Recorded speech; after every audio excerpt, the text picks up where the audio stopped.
नमस्कार साथियों, मैं लेखपाल विनय कुमार आपको अपने YouTube चैनल में बहुत बहुत स्वागत करता हूं।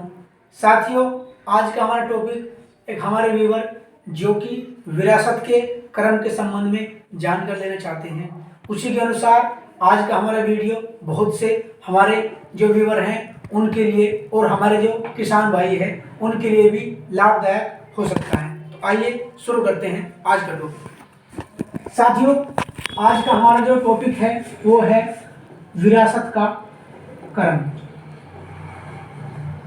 विरासत का क्रम, जिसमें कि आज हम पुरुष काश्तकार की विरासत के संबंध में डिस्कस करेंगे। पुरुष जो किसान है उसकी विरासत के संबंध में। सपोज करो कोई काश्तकार है और वो किन्हीं कारणों से उसकी मृत्यु हो जाती है, तो उसकी विरासत वैसे तो सामान्य तौर पर उसकी जो बेवा है, जिसे कि कहीं कहीं विधवा बोलते हैं, उसकी यानी कि वाइफ, उसके नाम और उसके जो जो बच्चे हैं, बच्चों में लड़कियों में जो अविवाहित लड़कियां हैं उनके नाम, यानी कि नंबर 1 उसकी पत्नी, उसके लड़के और उसके बाद उसकी अविवाहित जो पुत्री है उनका, इन तीनों का नाम सामान्य तौर पर हमारे सामने जो विरासत आती हैं वो इसी क्रम में आती हैं। लेकिन कहीं कहीं कुछ विरासतें ऐसी हैं जिनमें कि कोई लड़का है और वो विवाहित था और उसकी जो है उसकी भी डेथ हो जाती है, तो अगर कोई काश्तकार बोलता है कि दोनों विरासत हमारी एक साथ ही कर दो, तो उसमें एक साथ भी हम लोग रिपोर्ट लाकर उसको आदेश उनका करा देते हैं। तो उसमें उनकी जो उसकी वाइफ है उसका नाम और जो लड़के हैं जिंदा उनके नाम और जो एक्सपायर हो चुका है उसके पत्नी और बच्चों का नाम उसमें आ जाता है।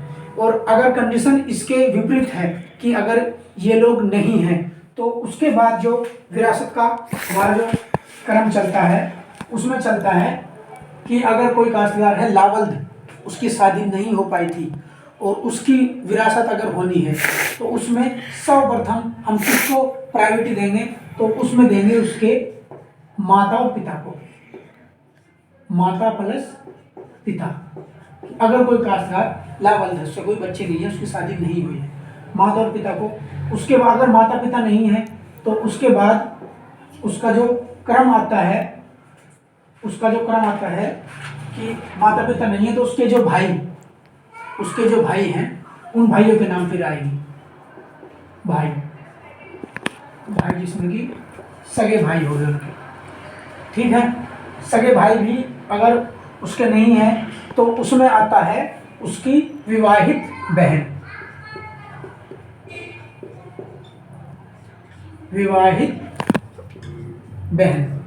अगर विवाहित बहन भी नहीं है तो फिर उसमें क्रम आता है उसका पिता की माता और पिता के पिता, यानी कि दादा दादी, दादा प्लस उसकी दादी। अगर ये लोग भी नहीं हैं, उसके बाद क्रम में आता है उसकी जो विवाहित बहन, तो यहाँ पे आ चुकी है पहले ही, सौतेली बहन। अगर कोई सौतेली बहन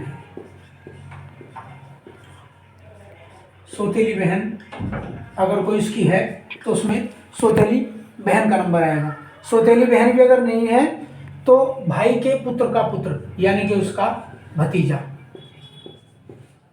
फिर भतीजे के नाम आएगी। अगर भतीजा भी उसका मौजूद नहीं है तो उसके बाद फिर भतीजा भी अगर मौजूद नहीं है तो उसी क्रम में जो उसका वारिस जो दिखता होगा, अगर कोई उसकी सौतेली बहन है या सौतेली बहन का कोई पुत्र है तो फिर उसके नाम आएगी सौतेली बहन का पुत्र। इसी क्रम में विरासत का क्रम चलता है। वैसे तो सामान्य तौर पर पत्नी, बच्चे, भाई या माता पिता में इसका एंड हो जाता है, लेकिन कहीं कहीं स्थितियाँ ऐसी होती हैं कि अगर कोई मौजूद नहीं है तो क्रम आगे तक बढ़ जाता है। उदाहरण के तौर पर हम एक आपको छोटा सा आदेश दिखाएंगे खतौनी में किस बेस पर आदेश किया जाता है। ये गांव है, इसमें एक आदेश मैं आपको दिखाता हूँ। कुछ दिनों पहले मैंने एक आदेश का अमल दरामद खतौनी में अंकित किया था। इसमें ये है खाता संख्या 64। इसमें काश्तकार है केलो देवी विधवा रमली, ये एक्सपायर हो गई थी। तो या तो जेंट्स है या फिर महिलाएं, दोनों में से एक है। अगर एक्सपायर हो जाती है तो उसके स्थान पर उसके सगे लड़के चेतराम सिंह रामचंद्र, बाबूराम सिंह, पुत्रगण रमली, सगे लड़के व मोहित कुमार, तेजवीर कुमार, पुत्रगण बेगराज सिंह, मृतक के पोते। यानी कि उसके लड़के आ गए और जो लड़का उसका एक्सपायर हो चुका था उसके बच्चे आ गए, वह बबीता पुत्री बेगराज सिंह, यानी कि उसकी मृतक की पोत्री आ गई। जो बच्चा एक्सपायर हो गया था उसका लड़का, उसकी लड़की आ गई। वह श्रीमती भूरिया पत्नी स्वर्गीय बेगराज सिंह, ये मृतक की पुत्रवधू, यानी कि उसके लड़के की विधवा जो वाइफ है उसका नाम आ गया। तो साथियों, उसी क्रम में ये विरासत का क्रम हम आपको बताया है। अगले वीडियो में हम बात करेंगे कि अगर कोई लेडीज़ है, अगर लेडीज ऐसे जिस टाइप से आदेश दिखाया है, तो लेडीज की विरासत का क्रम वो किस बेस पर चलता है, उस संबंध में हम अगला वीडियो आपके सामने प्रस्तुत करते हैं। मिलते हैं अगले टॉपिक के साथ, तब तक के लिए नमस्कार।